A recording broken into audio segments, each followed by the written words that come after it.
आज के इस विश्लेषण में स्वागत है। आज हम एक बहुत ही क्लासिक और दिलचस्प कहानी की परतों को खोलने जा रहे हैं। ये कहानी दो ऐसे लोगों के इर्द गिर्द घूमती है जिनकी मृत्यु बिल्कुल एक ही समय पर होती है। और सच मानिए, ये कहानी पुण्य, पाप और हमारे कर्मों के बारे में हमारी गहरी से गहरी मान्यताओं को चुनौती देती है।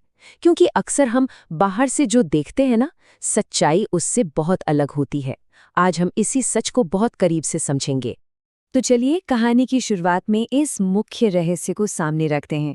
कल्पना कीजिए कि दो बिल्कुल विपरीत व्यक्ति अपना जीवन पूरा कर चुके हैं। एक वो जो पवित्र प्रसाद बेचता था और दूसरा वो जो शराब बेचता था। अब सवाल ये है कि जब इन दोनों का अंत होता है तो किसके हिस्से में स्वर्ग आता है और किसके हिस्से में नर्क। सतह पर देखने से तो इसका उत्तर बहुत सीधा और सरल लगता है ना? लेकिन ये कहानी हमें रुककर सोचने पर मजबूर करती है। तो सबसे पहले बात करते हैं इन दोनों व्यापारियों की मृत्यु की, जो एक ही समय पे हुई थी। मृत्यु के समय समाज इन दोनों को किस नजरिए से देखता था, ये समझना बहुत जरूरी है। एक तरफ हमारे पास एक ऐसा व्यक्ति है जो मंदिर के ठीक सामने पवित्र वस्तुएं, प्रसाद और घी के दीपक बेच रहा है। समाज की नजरों में वो एक बहुत ही धर्मपरायण और पवित्र इंसान है। और दूसरी तरफ एक ऐसा व्यक्ति है जो शहर के बिल्कुल किनारे पर रहता है और शराब बेचता है, एक ऐसा पेशा जिसे अक्सर समाज में तिरस्कार और कलंक की दृष्टि से देखा जाता है। इन दोनों की दुनिया एक दूसरे से बिल्कुल अलग है। और अब आता है इस पूरी कहानी का सबसे अप्रत्याशित मोड़, स्वर्ग और नर्क का निर्णय। जब मृत्यु का समय आता है तो एक बहुत ही चौंकाने वाली बात सामने आती है। मृत्यु के दूत यानी यमदूत उस मंदिर के व्यापारी की आत्मा को पकड़ते हैं और उसे सीधे नर्क की ओर खींच ले जाते हैं। जबकि ठीक उसी समय स्वर्ग से आए देवदूत उस शराब बेचने वाले व्यापारी की आत्मा को पूरे सम्मान के साथ स्वर्ग की ओर ले जाते हैं। ये सच में एक ऐसा दृश्य है जो किसी को भी हैरान कर सकता है।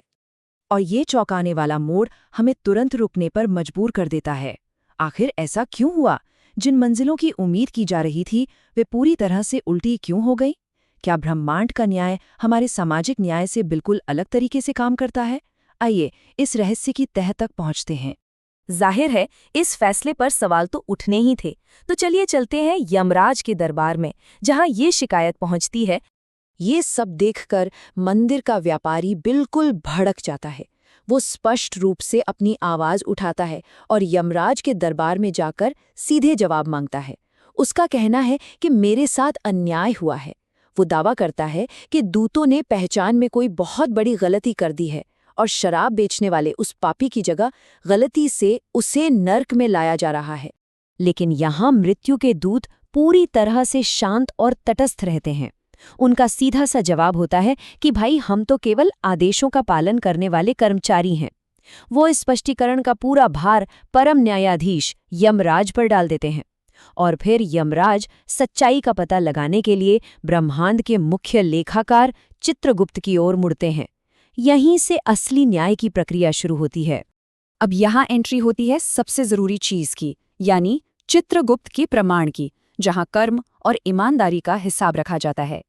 आइए चित्रगुप्त के इस बही खाते के डेटा का विश्लेषण करते हैं।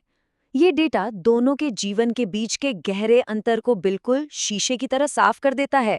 मंदिर के व्यापारी की सार्वजनिक छवि बहुत पवित्र थी, लेकिन बंद दरवाजों के पीछे वो धोखा और मिलावट कर रहा था। वहीं शराब बेचने वाले का व्यापार भले ही समाज में निंदित था, लेकिन उसका छिपा हुआ आचरण पूरी तरह से ईमानदार था। उसने कभी किसी ग्राहक से झूठ नहीं बोला। अगर हम विशेष रूप से मंदिर के व्यापारी पर ध्यान दें तो रिकॉर्ड से पता चलता है कि बाहरी पवित्रता के बावजूद उसका हर दिन धोखाधड़ी और वित्तीय शोषण से भरा हुआ था। उसने भगवान की सेवा करने का बस दिखावा किया, लेकिन दीपकों के लिए घी में भारी मिलावट की और बेईमानी से ग्राहकों को ठगा। उसका सारा धर्म केवल एक बाहरी मुखौटा भर था। और अब इसके विपरीत शराब बेचने वाले को देखिए। चित्रगुप्त का खाता दिखाता है कि उसे जीवन भर सामाजिक तिरस्कार का सामना करना पड़ा, लेकिन उसने पूर्ण सत्यनिष्ठा बनाए रखी। अपने व्यापार को चलाने में उसने कभी एक भी झूठ नहीं बोला और न ही किसी के साथ कभी कोई बेईमानी की। उसका व्यापार भले ही अशुद्ध माना जाता था, लेकिन उसका चरित्र पूरी तरह से शुद्ध था। तो आखिर इस पूरी कहानी से क्या निष्कर्ष निकलता है? चलिए समझते हैं सच्चे धर्म का असली संदेश। इस अंतिम निर्णय पर आते हुए यमराज स्पष्ट करते हैं कि ब्रह्मांडीय कानूनी व्यवस्था किसी के व्यापार की बाहरी प्रकृति के बजाय वास्तविक ईमानदारी को अधिक महत्व देती है। यमराज बताते हैं कि मंदिर के व्यापारी का पाखंड उसके बाहरी अच्छे कामों पर भारी पड़ गया, जबकि शराब बेचने वाले की बिना दिखावे वाली ईमानदारी ने उसे स्वर्ग का अधिकारी बना दिया। इस स्रोत सामग्री से जो सबसे मुख्य बात निकलकर सामने आती है वो ये है कि सच्चे सद्गुणों को बंद दरवाजों के पीछे की ईमानदारी से मापा जाता है, न कि नैतिकता के सार्वजनिक प्रदर्शन से। हम दुनिया को क्या दिखाते हैं ये उतना मायने नहीं रखता जितना कि ये मायने रखता है कि जब कोई हमें नहीं देख रहा होता तब हमारा व्यवहार कैसा होता है। इस विश्लेषण को समाप्त करने से पहले एक बहुत ही गहरा और विचारोत्तेजक प्रश्न छोड़कर जाना चाहेंगे। यदि अंतिम मूल्यांकन इस बात पर निर्भर करता है कि अंधेरे में या अकेले में हम कितने ईमानदार हैं और ये हमारी सार्वजनिक छवि को नहीं मापता, तो हमारी रोजमर्रा की जिंदगी की ईमानदारी कितनी खरी उतरती है। ये कहानी केवल स्वर्ग और नर्क के बारे में नहीं है, बल्कि इस बात का एक दर्पण है कि हम हर दिन कैसे चुनाव करते हैं। इस पर जरूर विचार कीजिएगा। इस विश्लेषण से जुड़ने के लिए बहुत बहुत धन्यवाद।